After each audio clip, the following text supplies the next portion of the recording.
Au début, tout semblait être une banale dispute entre femmes et des conversations à la fenêtre, mais ensuite, l'odeur de cendre, une nuance de rouge-brun et un vieux registre, dans lequel une seule ligne a bouleversé le destin, sont entrés en jeu. Bonjour, je suis un narrateur masculin. Veuillez indiquer dans les commentaires d'où vous écoutez cette histoire et je vous souhaite une agréable écoute. Au début du XVIIe siècle, alors que l'on fumait des tonneaux au marché du canton et que l'on battait le linge avec des battes en bois près de la rivière, une blanchisseuse nommée Axinia vivait près du ravin. Sa maison était bancale, mais le poêle chauffait bien, et sur les perches près de la fenêtre séchaient des toiles de différentes époques, des draps officiels, des tais d'oreillers de marchands, des nappes de monastères. Elle travaillait pour tous ceux qui lui apportèrent du linge, les pauvres donnaient une poignée de céréales, les riches envoyaient du chou fermenté et des radis, parfois un maigre grosse chêne. Axinia savait reconnaître le tissu au premier coup d'œil. Elle remarquait comment le lin vibrait lorsqu'on le tendait, comment le tissu gris tendait vers le bleu après avoir été gelé dans la neige pendant l'hiver, comment l'odeur aigre du sérum éliminait la jaunisse. Sa grand-mère lui avait appris à faire bouillir la cendre, à observer la mousse, à garder à l'esprit le nombre de fois où la toile avait été rincée à l'eau courante. On disait que lorsqu'elle prenait un drap entre ses mains, elle pouvait dire s'il avait été témoin de joie, de larmes ou de la ruse d'un étranger. Au printemps, lorsque les charrettes prêtes pour les mariages ont commencé à défiler dans les cours, un riche bourgeois est arrivé dans le village. Sa femme se tenait fièrement, et son fils, le marié, se tenait silencieusement, comme s'il était déjà plus âgé que sa voix. On a dit à Axinia qu'il y aurait une fête, que les convenances obligeraient à exposer le drap, comme il est d'usage. L'essence du rituel est simple et grossière. Le matin, après la nuit de noces, la famille regarde le tissu pour s'assurer que l'honneur de la famille n'est pas remis en question. La cendre du rituel est lourde comme une branche mouillée, et la parole de ce rituel est plus importante que la voix d'une femme. La veille du mariage, un paquet a été apporté dans sa buanderie. C'est le majordome du marié qui l'a apporté. Il a dit que la maîtresse avait ordonné de blanchir les toiles et de les plier soigneusement. Il a ajouté que c'était pour l'ordre. Axinia a remarqué comment il tenait le paquet. Il n'avait pas les mains d'un artisan, sans callosité, mais elles étaient fortes, habituées aux clés, pas aux outils. Elle n'a pas répondu, elle a seulement hoché la tête. La nuit, les bûches d'aulne crépitaient dans la poêle, et l'odeur de la cendre lui rappelait qu'il était temps d'aller se coucher. Elle défit le nœud à tâtons. La toile était neuve, mais il y avait quelque chose d'étrange. Le tissu ne vibrait pas comme d'habitude, mais semblait tirer vers le côté. Elle porta la toile à son nez. L'odeur n'était pas celle du sang. Le vrai sang noircit rapidement, dégageant une odeur de fer sourde, comme de la rouille humide. Ici, c'était différent. Une note âpre et épicée, comme celle d'une teinturerie. Elle serra le coin du drap et vit une légère mais étrange teinte rouge-brun sur le bord. C'est ainsi que réagit la racine de Garance avec le halin lorsqu'on trompe un naïf.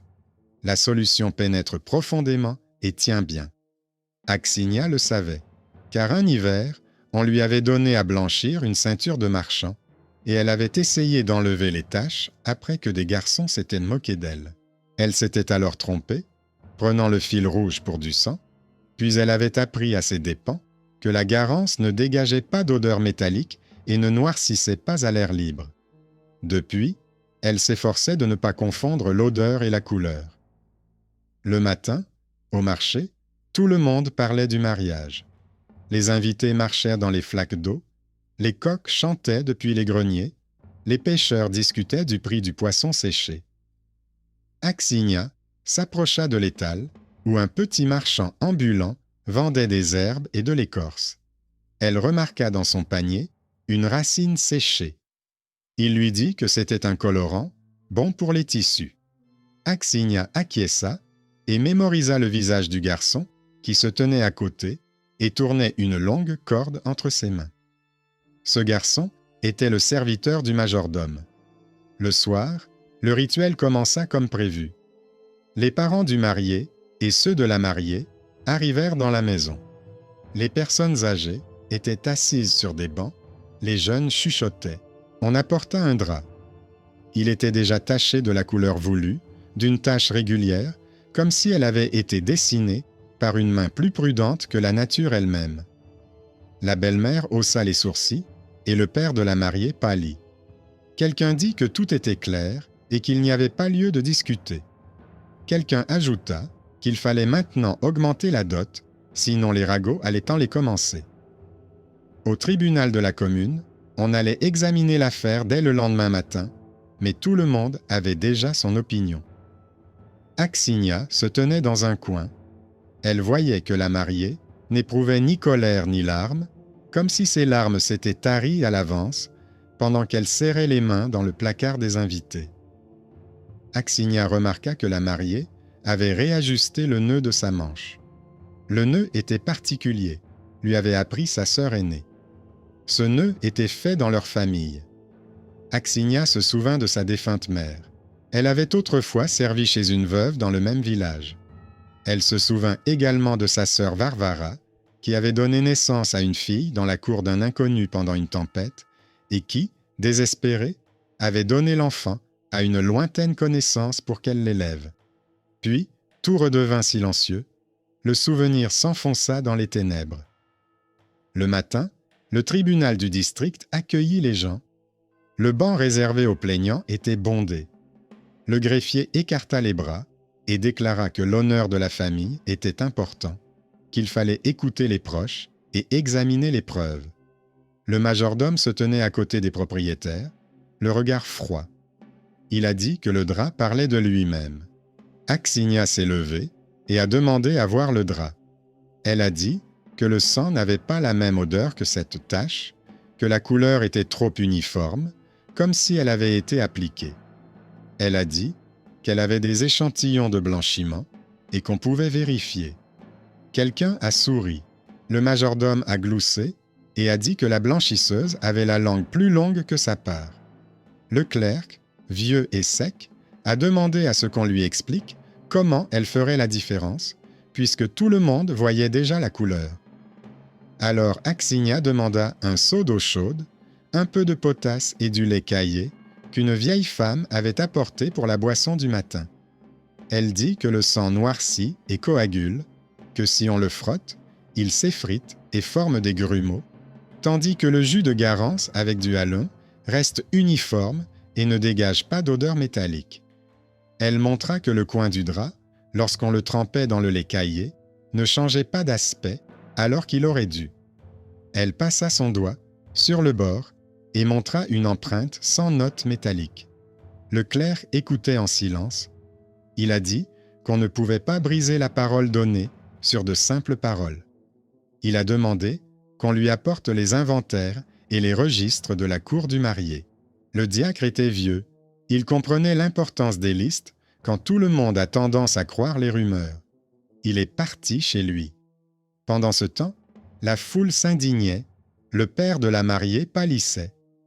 Axinia se tenait près du mur et comptait dans sa tête combien de fois cette toile avait été rincée pour qu'elle prenne la teinture. Elle comptait et voyait devant ses yeux la longue tige de l'écorce, comment on la sortait en hiver pour la blanchir à la neige et comment on enlevait la jaunisse au printemps avec du sérum. Elle savait que celui qui avait fait la contrefaçon était pressé, car les traces de garance sur le bord trahissaient une main précipitée.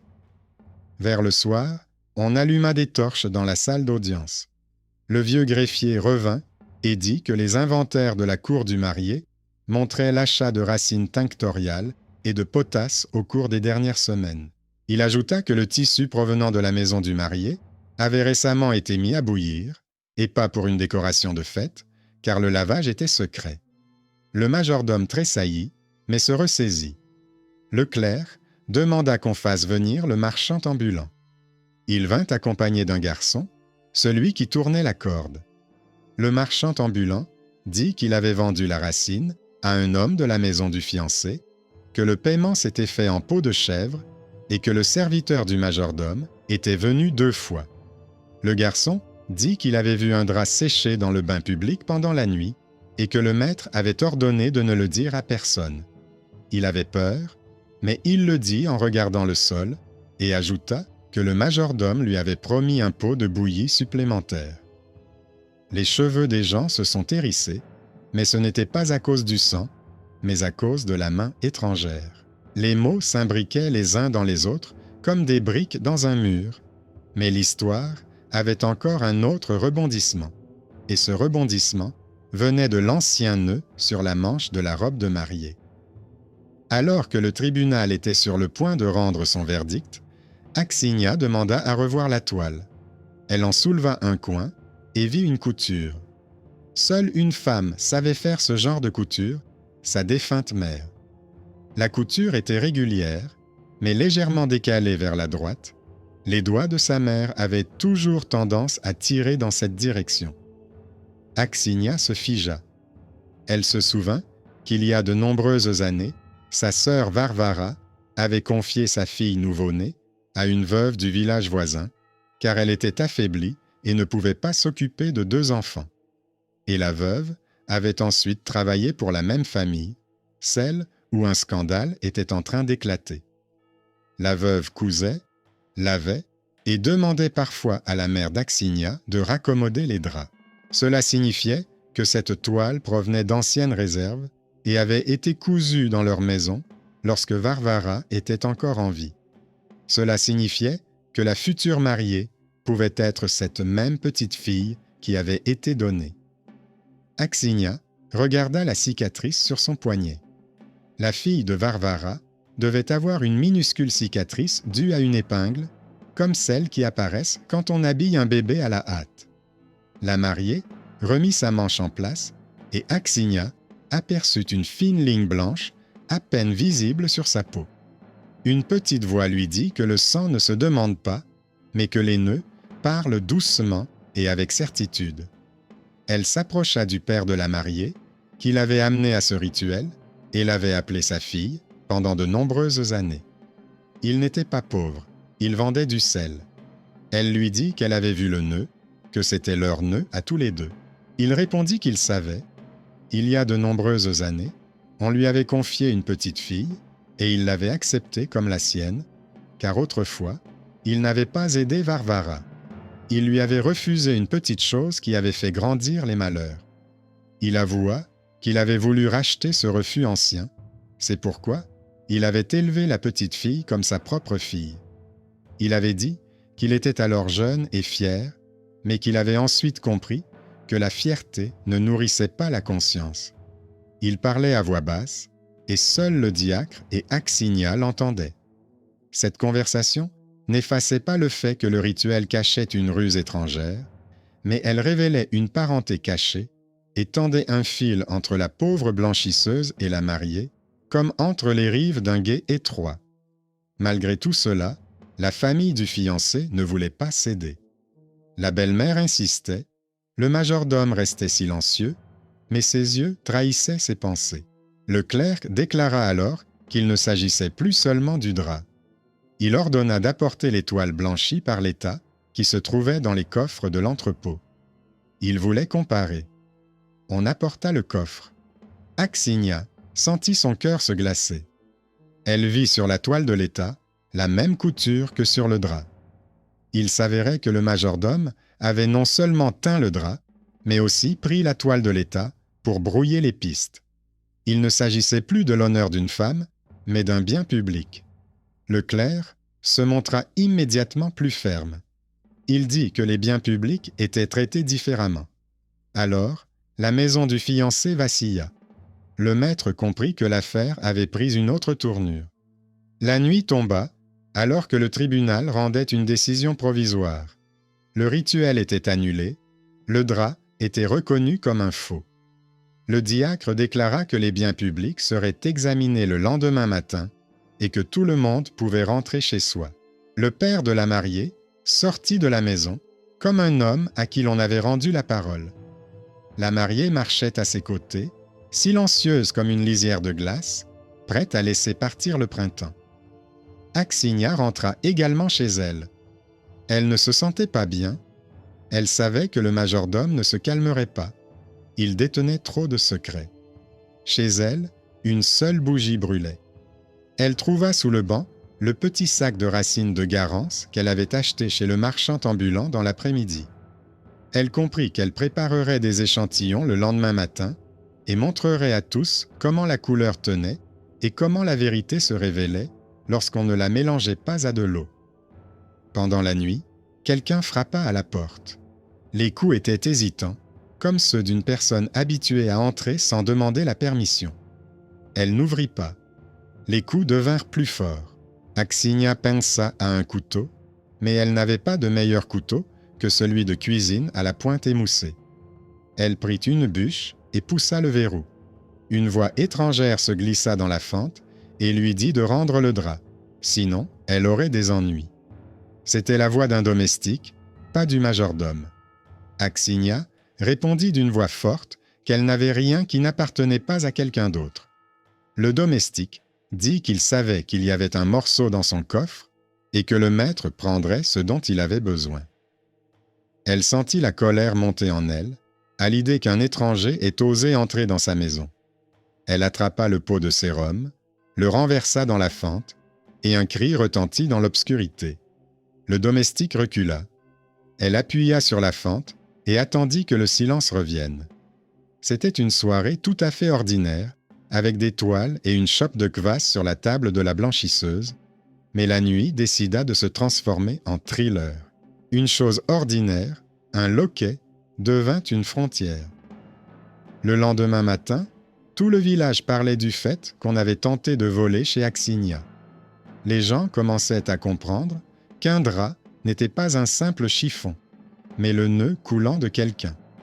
Une bagatelle domestique devint ainsi une menace, et à partir de ce moment-là, l'affaire prit une nouvelle tournure. Vers midi, un invité inattendu arriva dans le village. C'était un vieux clerc du district voisin, celui-là même qui avait autrefois répertorié les toiles provenant de la maison de la défunte veuve chez qui travaillait la mère d'Axinia. Il était venu parce qu'il avait appris par son neveu, greffier, qu'il y avait des troubles dans la commune voisine à propos d'un drap et d'une toile appartenant à l'État. Il avait apporté avec lui un vieux livre dont la couverture en cuir était tachée d'encre. À l'intérieur, il y avait une ligne.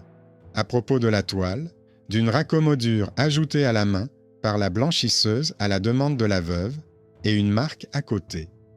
Il a dit que l'inventaire avait été dressé par lui-même, que ce type de raccommodure était rare, car on demandait de réparer le bord avec un point spécial. Sa parole s'est avérée être la clé qu'on ne peut pas acheter. Il n'était ni riche ni puissant, mais il était le dépositaire de la mémoire. À ce moment-là, il est devenu ce bienfaiteur inattendu qui est intervenu et a changé le cours des choses d'un seul coup. Il a montré à quoi ressemblent les listes honnêtes, là où la foule fait du bruit. Les gens ont appris qu'il n'y avait en réalité qu'une seule toile appartenant à l'État, ce qui signifiait que le majordome volait, mélangeant ses affaires personnelles et celles de l'État, puis essayait de se couvrir en invoquant le malheur d'une femme. La maison du fiancé a encore une fois tremblé. Le maître, un homme fortuné, mais sans dos d'acier, comprit que le toit était en train de fumer. Il voulait rejeter la faute sur le majordome, mais celui-ci restait immobile. Le majordome murmura au maître qu'il montrerait le papier sur lequel le maître avait ordonné d'acheter le colorant. Le maître recula. Axinia observait tout cela de loin. Soudain, elle aperçut près de la porte le garçon qui tournait la manivelle du marchand ambulant. Il la regardait comme s'il savait qu'elle était la seule à pouvoir le sortir de ce bourbier. Elle lui fit signe. Il s'approcha du clerc et lui dit que le majordome lui avait ordonné de récupérer le drap chez la blanchisseuse pendant la nuit. Il ajouta que le maître avait vu le lendemain le majordome sécher la toile dans le bain et ne l'avait pas arrêté. Le greffier comprit que l'énigme était résolue. Il se tourna vers le tribunal et déclara que la supercherie était prouvée, que l'honneur de la mariée avait été bafoué, non pas par la vérité, mais par la volonté d'autrui. Le verdict du tribunal fut bref. Le rituel du drap fut aboli dans cette commune. Le majordome fut mis sous bonne garde et le maître fut condamné à payer une amende pour les dommages causés à la propriété publique et à demander pardon à la famille de la mariée. Le père de la mariée expira lentement, comme un homme qui venait enfin de poser un lourd fardeau sur le sol. La mariée leva les yeux, et on n'y luttait pas de triomphe, mais un calme fatigué. Axinia se tenait sur le seuil, les mains tremblantes. Elle n'était pas habituée à ce que les gens la regardent avec respect. Elle était blanchisseuse et sentait toujours la lessive à la cendre. Ce jour-là, le vieux diacre s'était approché d'elle et lui avait dit qu'il l'avait vue travailler avec l'eau et montrer aux gens la couleur de la vérité. Il lui avait dit que la blanchisserie publique avait besoin d'une personne qui ne confondait pas les odeurs et les marques, qui savait regarder le blanc et y voir les traces laissées par les doigts étrangers. Il lui proposa de devenir la gardienne des toiles propres, afin que plus personne ne mélange la peinture mensongère au destin des hommes. Elle ne comprit pas tout de suite ce que cela signifiait. Puis elle comprit. Son pauvre travail, que beaucoup considéraient comme une futilité féminine, était devenu une affaire d'État. C'était plus élevé que son ancien poste, mais cela ne lui cassait pas les mains. C'est ainsi que le talent caché d'une personne simple s'est opposé au statut social. La pauvreté et la richesse ont changé de place pendant un instant, et la pauvre blanchisseuse s'est retrouvée non seulement avec du linge entre les mains, mais aussi avec le droit de dire ce qui était propre et ce qui ne l'était pas. Pendant que le village s'agitait, une autre idée mûrissait dans le cœur d'Axinia. Elle comprit que la mariée, la jeune fille qui avait essuyé ses larmes en voyant la toile mensongère, était celle qui avait autrefois été donnée en mariage. Elle se dit que le sang ne demande pas de lettres, mais que la mémoire a la main longue. Elle s'approcha du père de la mariée et lui dit qu'elle se souvenait qu'il n'avait pas aidé sa sœur autrefois, mais qu'il avait maintenant sorti une fille étrangère de la boue. Il répondit qu'il vivait avec cela et qu'il était heureux que le destin, même si c'était de manière détournée, les plaçait là où il pouvait réparer. Il a dit que la mariée resterait sa fille, comme avant, et qu'aucun rituel ne pouvait décider à qui appartenait le cœur qui battait dans la maison. Le soir, une femme âgée aux yeux fatigués est venue à la blanchisserie d'Axinia.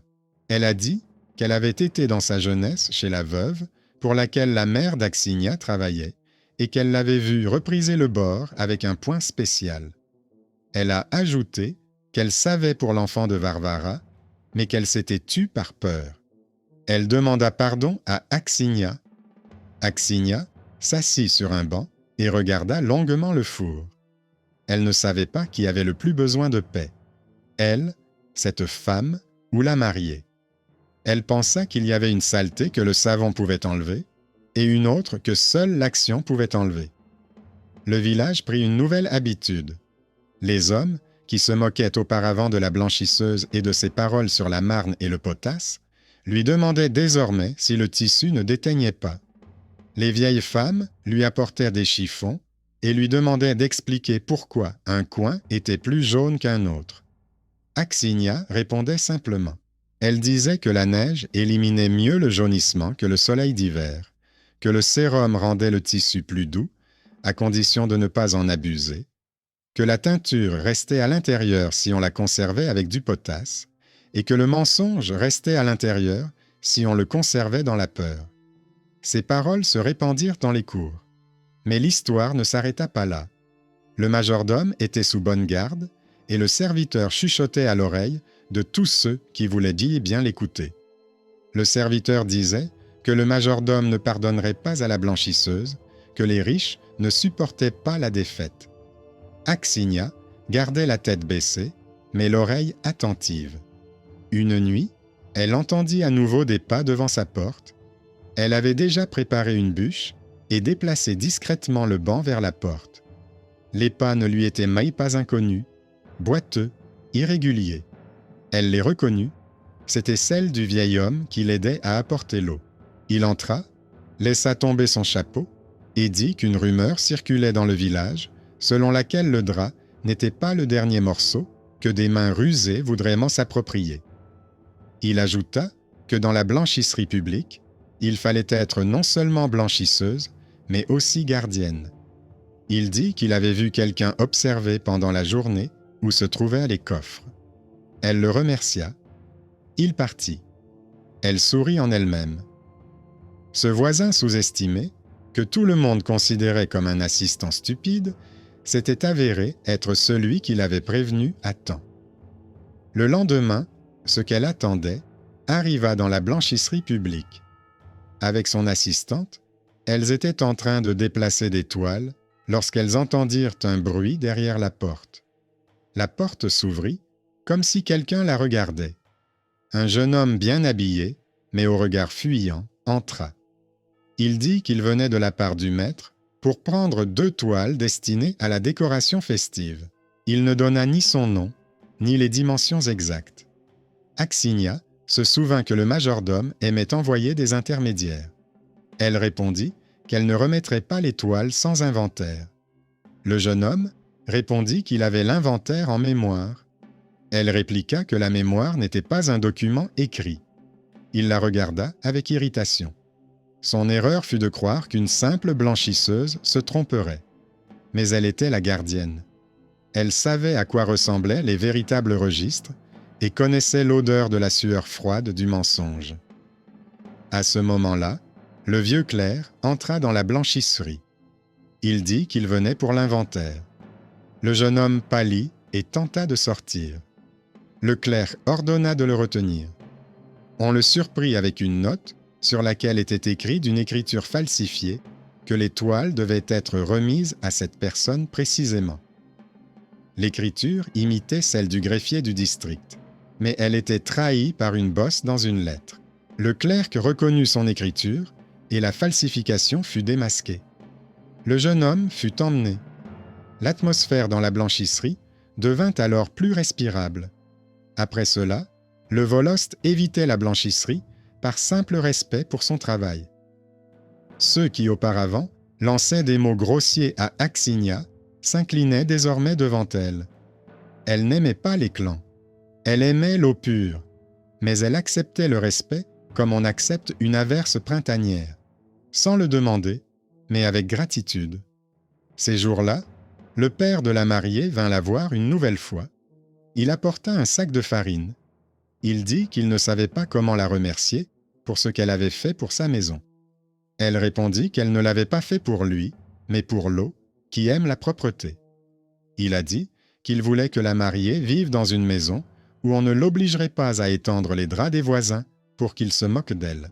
Axinia a pensé que si elle avait eu sa voix habituelle, elle aurait dit que ce n'était pas une question de rituel, mais de qui le respectait et pourquoi. La décision du tribunal concernant l'affaire de la toile publique s'est répandue dans les villages voisins. Puis les gens se sont mis à se rappeler combien souvent des étrangers cachaient leurs mensonges dans les affaires des femmes, comme si cela ne laissait aucune trace. Plusieurs jeunes femmes ont été renvoyées chez elles sans la démonstration requise, et personne n'a osé s'y opposer. Les vieilles femmes soupiraient en regardant leurs petites filles.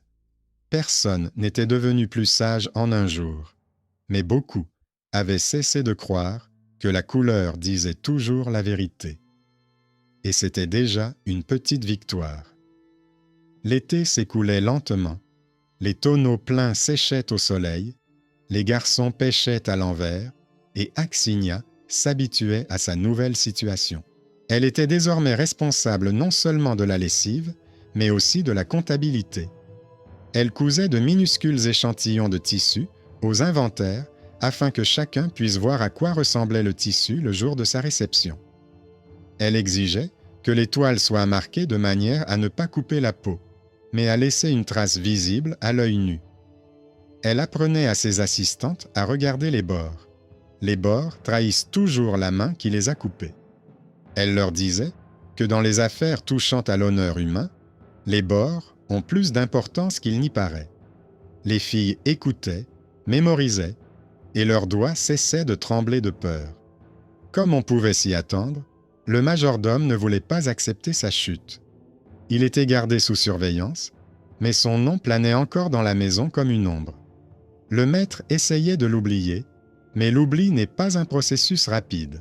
Un jour, une femme chuchota à Axinia au marché que, pendant la nuit, une charrette sans corde se trouvait devant la maison du maître et que les hommes disaient qu'elle avait été attelée pour transporter quelque chose de lourd.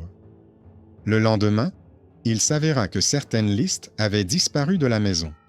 Le maître vint voir le clerc et lui dit que c'était probablement un complot des pauvres contre les riches.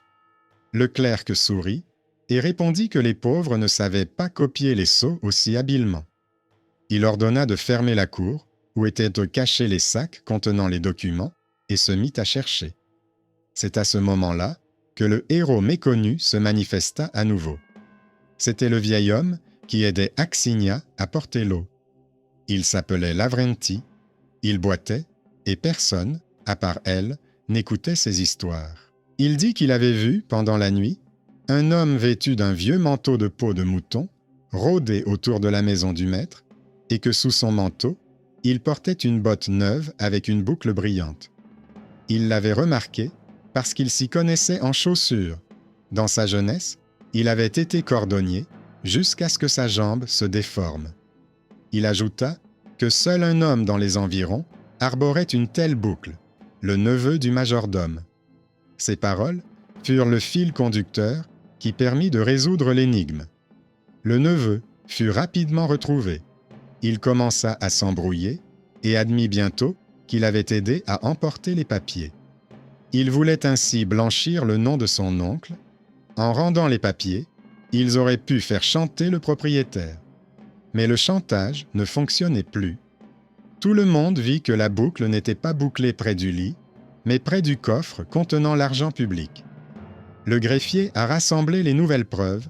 Il a déclaré que l'affaire serait renvoyée au tribunal du district et tout le monde connaissait déjà l'issue. Faux, vol de biens publics, tentative de détournement de documents.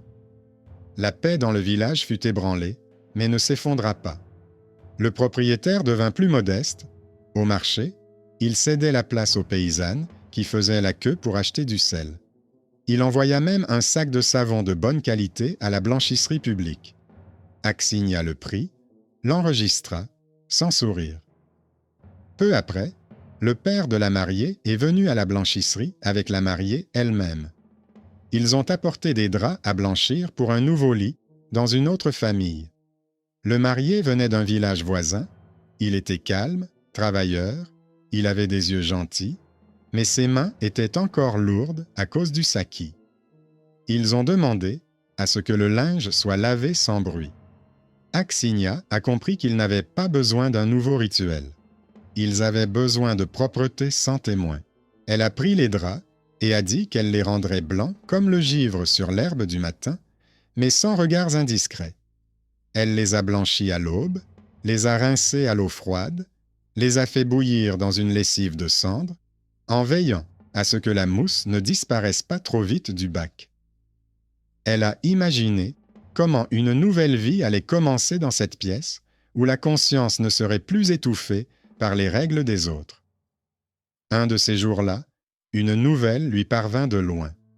On lui dit qu'une vieille femme était morte dans le village voisin, la veuve chez qui sa mère avait travaillé. Avant de mourir, elle avait demandé qu'on remette à la blanchisseuse Axinia un porte-monnaie contenant des boutons et une aiguille. Dans le porte-monnaie se trouvait un mot. Il disait que cette femme avait été indifférente dans sa jeunesse, fermant les yeux sur le malheur des autres, mais qu'elle avait ensuite cherché pendant de nombreuses années des moyens de rétablir la justice dans le monde par de petits gestes. Elle savait à peine écrire, mais ses lettres étaient fortes. Axinia tenait l'aiguille dans ses mains et comprenait que les objets parlent parfois plus fort que les mots. Elle décida d'apporter cette aiguille à la mariée. Qu'elle ait chez elle un outil qui ne coupe pas, mais qui répare. À la fin de l'été, le vieux diacre rassembla les gens dans la cour et leur annonça que, selon la décision du tribunal, le rituel du drap n'était plus obligatoire dans leur région, que l'honneur de la famille ne dépendait pas d'un tissu taché, mais du choix et de la réputation. Il dit que ceux qui voulaient exposer le drap au ridicule pouvaient le faire, mais que le tribunal ne considérerait pas cela comme une preuve. Il ajouta qu'Axinia tenait désormais la blanchisserie publique et que son avis sur la propreté des tissus serait considéré comme un témoignage d'expert. Il prononça un mot simple, « expert ». Les gens dans la cour échangèrent des regards, tous ne comprirent pas ce nouveau mot, mais en saisirent le sens. La blanchisseuse du ravin devint celle que l'on écoutait. Le soir, lorsque la cour du Voloste se fut vidée, le propriétaire qui voulait faire chanter la fille d'un autre s'approcha d'Axinia. Il se tenait maladroitement, comme quelqu'un qui n'est pas à l'aise avec un nouveau langage. Il dit qu'il voulait faire un don pour que les inventaires soient tenus avec plus de soin et que personne ne puisse falsifier les cachets. Il avait sa propre explication intéressante.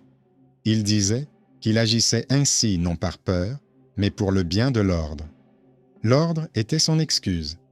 Axinia acquiesça. Qu'il en soit ainsi. Elle savait que les gens cachèrent souvent leur conscience derrière le mot « ordre », mais il était important pour elle que la blanchisserie dispose de formulaires et de cachets. La vie devenait une habitude stable. La blanchisserie fumait le matin et s'apaisait le soir. Les servantes avaient appris à travailler de telle sorte que l'eau emportait non seulement la saleté, mais aussi le bruit. Axinia avait désormais quelque chose qu'elle n'avait pas auparavant, du temps.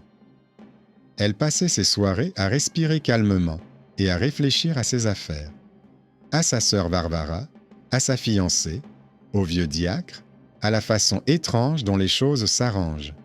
Un simple tissu, et soudain, grâce à lui, les habitudes de tout un village changent.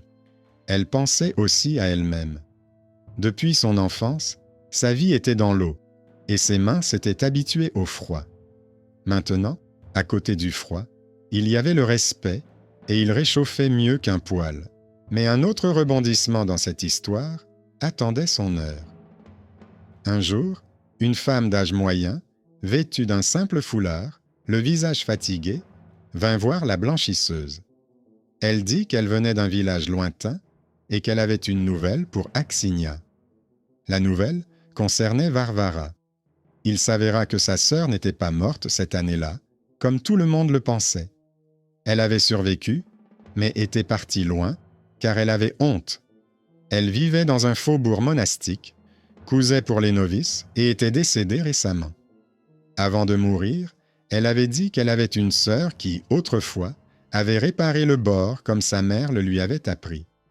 Elle avait demandé de transmettre qu'elle avait toujours gardé dans son cœur le jour où elle avait donné son enfant. Cette femme apporta la toile que Varvara avait conservée. Le bord était cousu du même point. Axinia posa sa main sur le tissu et comprit que la boucle était bouclée, mais cela ne lui faisait pas mal. La douleur de nombreuses querelles avait déjà disparu. Il ne restait qu'un vide doux que l'on pouvait combler par l'action. Au marché d'automne, le marchand ambulant était de nouveau là. Il avait des herbes, des racines et des écorces. Il a essayé de vendre de la garance à une jeune femme, en lui disant qu'on pouvait en faire une bonne décoction pour la lessive.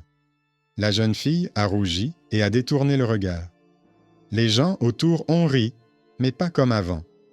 Le rire était court et froid. Quelqu'un a dit qu'il ne fallait plus plaisanter avec ça. Le marchand a rougi et a caché la racine. Il n'y a pas eu de merveilleuse réparation du monde, personne n'est devenu un ange. Mais il y avait une nouvelle règle dans l'air, ne pas toucher à l'honneur d'autrui avec une racine tinctoriale. Un jour, à la fin de l'automne, un garçon apparut sur le seuil de la blanchisserie, une corde à la main, celui-là même qui se tenait autrefois près du marchand ambulant. Il demanda s'il pouvait être pris comme assistant. Il dit qu'il en avait assez des ordres des autres, qui exigèrent de se taire quand il cassait quelque chose. Il demanda qu'on lui apprenne non seulement à laver, mais aussi à observer. Axinia accepta.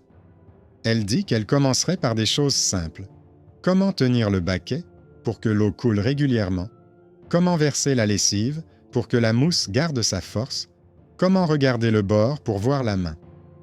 Le garçon écoutait, comme si on lui avait enfin donné une langue qui ne mentait pas.